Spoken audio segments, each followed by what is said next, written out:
Hello and welcome back to another iMovie editing tutorial. Okay, so today I just want to go over 5 keyboard shortcuts inside of iMovie that are really helpful to know. They can really speed up your workflow, and they're just good shortcuts to know for everyday editing in iMovie. And let's get into it. Alright, so the first two I want to take a look at, they really go hand in hand. These are pretty basic ones, and that is, of course, copy-paste. And this is useful in a number of situations. Of course, very simply at its core, just duplicating a clip if you need that, if you need to duplicate a text layer or music. This is it's a really useful one to know. So the way you can do this is just select the clip that you want to duplicate, and you hit Command plus C on your keyboard, and that will copy it. Now you come out to the end or come to the beginning, wherever you want to paste this, and then do Command plus V, and that will paste it right into your timeline. All right, another essential one, and that is splitting your clips. So, one way you can do it is you can come in, right-click, and say Split Clip. But that, if you're in an edit, that can be a little bit time-consuming to constantly be right-clicking and coming into a little sub-menu. So the way that you can do this much faster is hit Command plus B on your keyboard, and it will just make a blade right there. That's kind of a useful way of remembering that command is blade, and that is a incredibly useful one right there. And you probably saw that one right there as well, where I had the clip bladed right here, and then I just undid that with a shortcut. That one's just Command plus Z on your keyboard. That's a really basic one.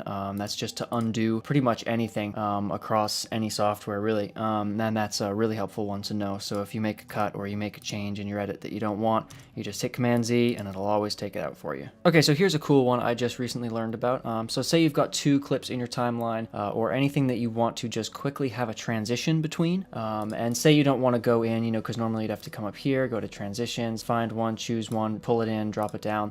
Instead of doing that, what you can do is actually just place your playhead right between the 2 clips and press Command plus T. Now this will automatically drop a CrossDissolve right in between those clips, as you can see right there. And that's really cool. That's a very helpful one. So that's a great one to remember. Command plus T, just drop a CrossDissolve in between any 2 clips, or at the beginning or at the end of them. Okay, so here's a neat one. This is a way that you can grab a still from the middle of your timeline. So say you're in here and you want to just freeze this video for just a moment right here. So come down here, just select the clip that you want to do this effect with, and then come in, just find the spot where you want to freeze the image, and on your keyboard, just hit Alt plus F, and that's Alt and F, and then you'll see this little new interface pop up here. You've got the little hand, which indicates the freeze frame, and you've got the little video player over here indicating that your video is right here. That's where it stops. And so you can come in and grab this little handle at the end here, and you can pull your freeze frame out to be longer or pull it in to be shorter. And you can do the same thing with your video. You can pull it out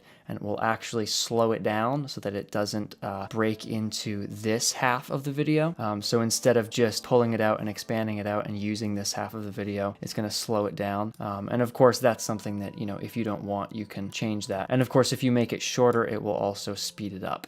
So that's a helpful one. You can just grab a freeze frame in the middle of your timeline. So those are just 5 quick shortcuts inside of iMovie. They're just really helpful to know. They can really make your edits faster. And once you get them down, they'll be really helpful for you every day. Okay, so thank you so much for watching. Please do feel free to subscribe using the button on screen or down below, and definitely make sure to turn on those notifications so you don't miss when new videos go up. I'm uploading every single day at 6 a.m. Eastern Daylight Time, so new tutorials, new content going up every day, and thank you for watching.